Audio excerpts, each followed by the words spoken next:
Alright, so yesterday I had the privilege to extensively test out D-Log2 on the Pocket 4P because I found DCTL that basically converts D-Log2 to DaVinci Wide Gamut Intermediate. This DCTL is from Thatcher Freeman. It is completely free. Link is going to be down below. And basically with this DCTL, I was able to utilize the full dynamic range of D-Log2 from this camera, which allowed me to push the exposure up and down and so on, and really like test out its performance in DaVinci Resolve. So today I want to do a couple of tests and just show you how good D-Log2 is on this camera. First, I'm going to start with some overexposure tests. I'm going to expose the footage to the right as much as possible, slowly, gradually. And then I'm going to bring down the exposure to normal levels to show you how flexible D-Log2 is. And then I'm going to compare D-Log2 to S-Log3 on my Sony ZV-E1 to show you again how good and flexible it is, and also compare it to iLog footage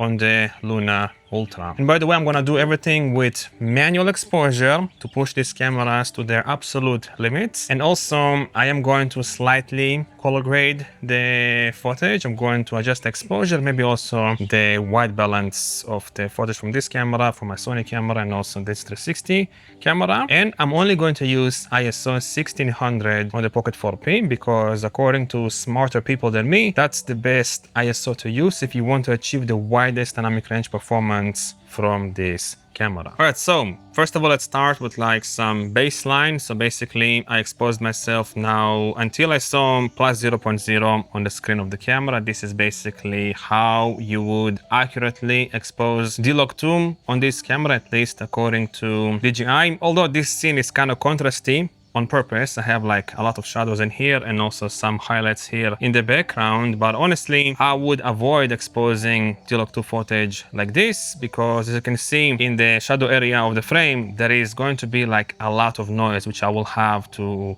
fix in post production if I want to make this image somewhat usable. So I would definitely overexpose, you know, the footage, the D-Log2 footage from this camera a little bit more to get a cleaner image, at least in the shadow area of the frame. All right, and now I'm overexposing by exactly one stop. I basically increased the shutter by 3/3 of a stop, which is exactly one extra stop of light. And I think now the shadow area of the frame in here is going to become slightly cleaner. And of course, this clip will be adjusted in post-production with the exposure to bring it down to basically normal levels. But this would be honestly the minimum I would overexpose D-Log2 to get a, you know, cleaner image basically without too much noise in the shadow area of the frame. All right, so now I'm overexposing by 2 stops of light roughly. And if I look at the previous screen on my phone with the DJI Mimo app, it looks like I'm completely crushing the highlight information in here. Whereas if I look at the screen of the camera, everything here looks completely safe, including this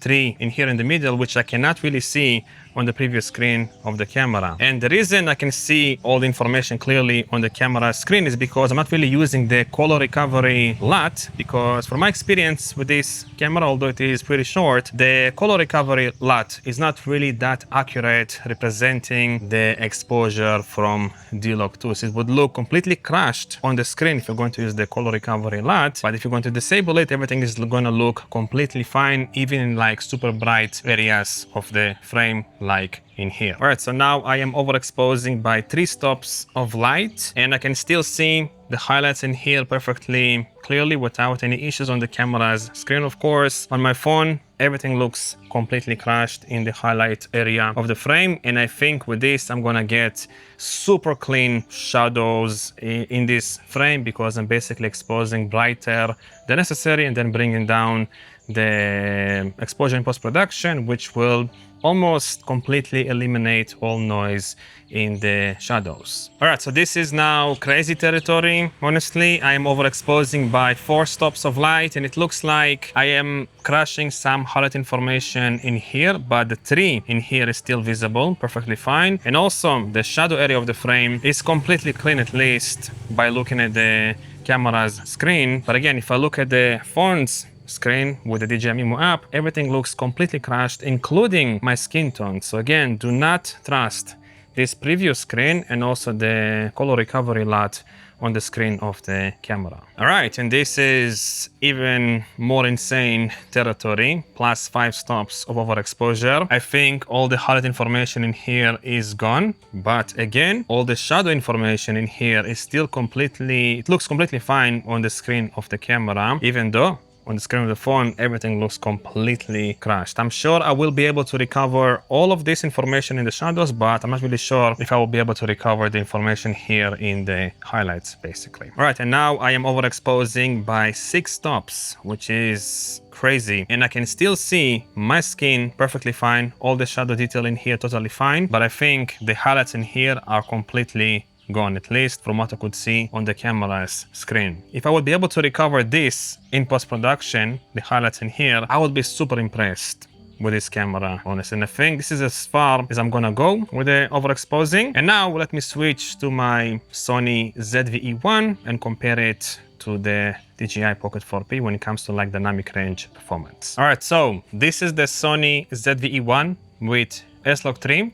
And I overexposed this footage to the right by about 2 stops. I basically exposed for my skin. And this is the DJI Pocket 4P D-Log2 footage. Also, this was exposed to the right by about 2.7 stops. And man, let me tell you, I think the Pocket 4P D-Log2 footage has more dynamic range performance from what I could see on the screens, because this in here, these clouds in here with the Sony ZV-E1 is completely gone. This information, these highlights in here, I would not be able to recover this in post-production because I have zebras on and I can definitely see zebras on these highlights in here. Whereas by looking at the screen of the Pocket 4P, I can still see some information here in the highlights. Now, I'm not really sure if I exposed everything as fairly as possible, but I did try to push the Pocket 4P by about 3 stops of overexposure, which is more or less what I'm doing with the Sony ZV-E1. And maybe just for the fun of it, I'm also going to expose for these highlights and see how much shadow information I retain at the same time, just to keep it a bit more fair. All right, so now I reduced the exposure on the Sony ZV-E1 until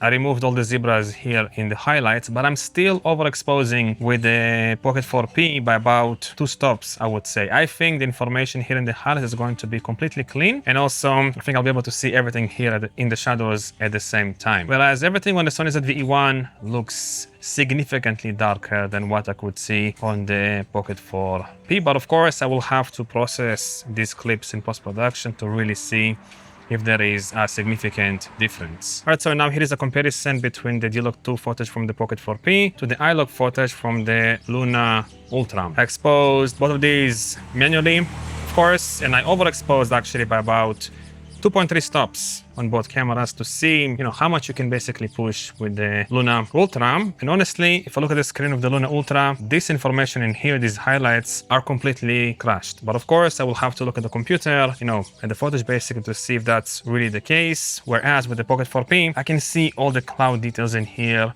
super clearly. And by the way, I'm using ISO 400 on the Luna Ultra because I think as far as I could find online, this is the best ISO to use on this camera to get the widest dynamic range. Some say ISO 800. I will switch to it, after this test and we will see. But as you can see, there is clearly a difference in terms of dynamic range performance between these cameras. I think the D-Log2 Pocket 4P footage, crashes basically the dynamic range performance of the iLog Luna Ultra footage, if you will. Alright, and now I switched to ISO 800 on the Luna Ultra and I try to keep the exposure between these cameras very similar. And I think I can see a bit more information in here in the highlights with the Luna Ultra, but I'm not really sure about that. But maybe these specular highlights in here are crashed on the Luna Ultra. That's what it looks like from looking at the screen, whereas everything in here looks completely clean with the D-Log2 footage from the Pocket 4P. But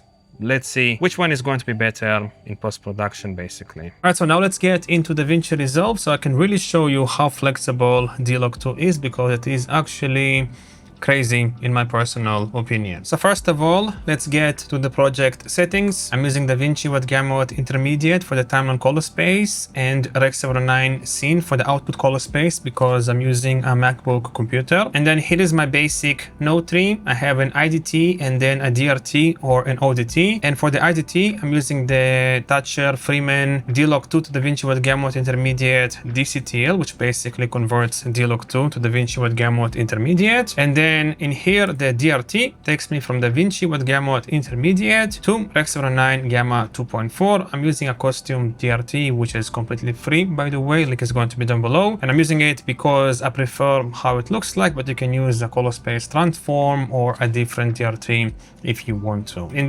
here is the Sony ZV-E1 S-Log3 clip. And in here for the IDT, I'm using just the simple color space transform tool with Sony S-Gamma3 Cine and S-Log3 for the input gamma. And for the Luna Ultra in the IDT, I'm using Rec 2020 for the color space and then Insta360 iLog for the input gamma. All right, next in here, by the way, I have like a waveform opened from Knob Omniscope just so I can really show you how much information you get in the highlights with the D-Log2 clips. Anyhow, this clip in here was overexposed by about 3 stops, like I said, roughly like that. And as you can see, straight out of camera, it looks horrible. It looks almost unusable. But once I'm going to enable this balance node in here, as you can see, it looks totally normal. And first of all, let's look at the highlights. I'm not crashing anything in the highlights. As you can see, I don't have like a straight line. Usually you will have like a straight line in the highlights if you are crashing highlights. So I still have all the information here in the highlights. Skin looks fantastic. Everything looks very clean. And at the same time, if I am going to play this clip,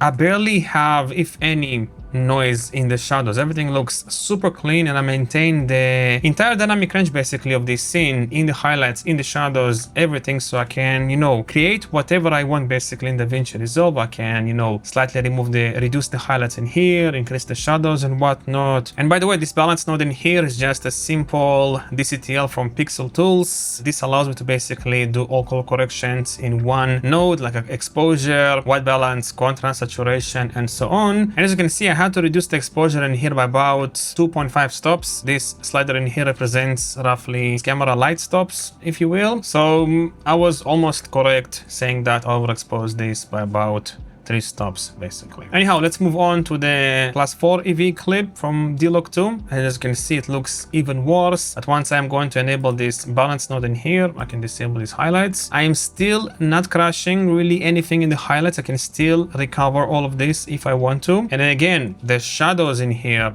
look extremely clean. I don't see any noise honestly in the shadows, and I'm maintaining the entire dynamic range of this scene. And also at the same time, I'm overexposing by like 4 stops, which is insane in my opinion. Anyhow, this is like crazy territory. As you can see, if you look at the waveform in here and also in here, like the shot was so exposed to the right, this would be like totally unusable with some cameras. If you'd have something like this, you won't be able to even recover skin tones, if anything, in the highlights. But check this out, I'm gonna enable this balance node and boom, I recovered everything pretty much in the shadows by just reducing the exposure in here by minus 0.6 stops, if you will. But now I am definitely crashing the highlights. As you can see, the highlight information in here is totally flat on the waveform, which means I won't be able to basically recover this information no matter what I'm going to do in DaVinci Resolve. Now here is like plus 6 stops roughly, right? This again looks totally unusable. Check this out, I'm gonna enable this. Boom, I recovered all the information in the shadows. My skin looks totally fine. The shadows look totally clean. The colors look somewhat neutral, somewhat natural. But of course, the highlights are completely gone because even at 5 stops, they were pretty much gone. This is honestly really impressive. And check this out, I actually had to set the exposure in here to -5 to deal with the exposure, and also I had to, because it doesn't go below -5, I had to use the global wheel on the HDR wheels by an extra like 0.4 of a stop roughly, just to get the exposure correct. Again, this is how it looks after like a CST transform, and after like a simple exposure adjustment you get,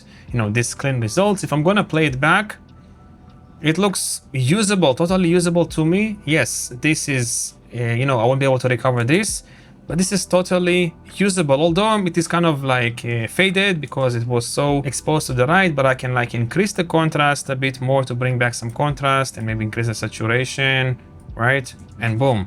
As you can see, this is totally usable. Right, now let's move on to the Sony ZV-E1. So this is how it looks like after a simple CST transform, and it's definitely not as bright as even the +3 overexposure with the Pocket 3 D-Log2 shot. As you can see, it looks significantly darker basically.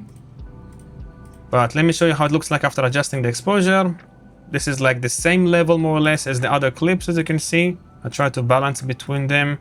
Those are like overall exposure, but in here, these highlights are gone, as you can see, totally flat, right? These highlights are gone. It's not the same at all as what we had with the D-Log2 +3 EV shot, which the highlights in here are totally like recoverable. With the Sony ZV-E1 clip, which I had to reduce the exposure by about like -1.5 stops, so I didn't really overexpose this by like 2 stops. It's more like 1.5 stops, at least my skin, and it's like you get such inferior dynamic range in this shot from my $2,000 full frame Sony ZV-E1 camera, which is honestly crazy. Like the dynamic range performance of the Pocket 4P is insane. Anyhow, lastly, let's check out the Insta360 iLog Luna Ultra footage, and as you can see, this is how it looks like straight out of camera with, you know, like a conversion CST thing going on. So it looks almost like normal, honestly. And if I'm going to apply the balance node in here, looks very similar in terms of like exposure to the other shots, as you can see.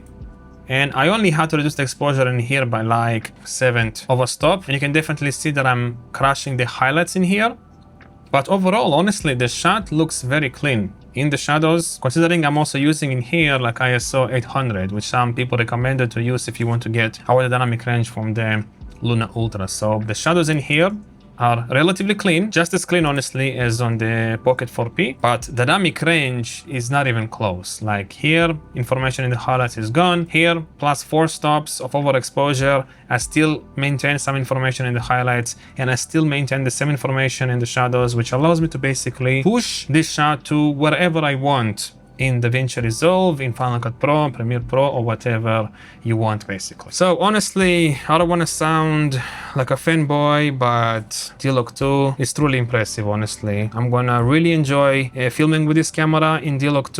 I'm gonna definitely take it for a trip soon and just shoot the best footage possible and really like, you know, have fun basically in post-production. But one thing to consider though is that the Pocket 4P supports D-Log2 only with the 1x lens and not the 3x lens. So if you want to use both lenses, maybe you should consider using the standard D-Log profile, but it's definitely not going to give you the same dynamic range performance as this in here from like, you know, D-Log2. So hopefully this video was informative and useful. Hopefully you are just as impressed as I am with the dynamic range of D-Log2 from the Pocket 4P. And yeah, if you have any questions or comments, let me know down below. And I guess I'll see you in the next video. Bye bye, and thanks for watching.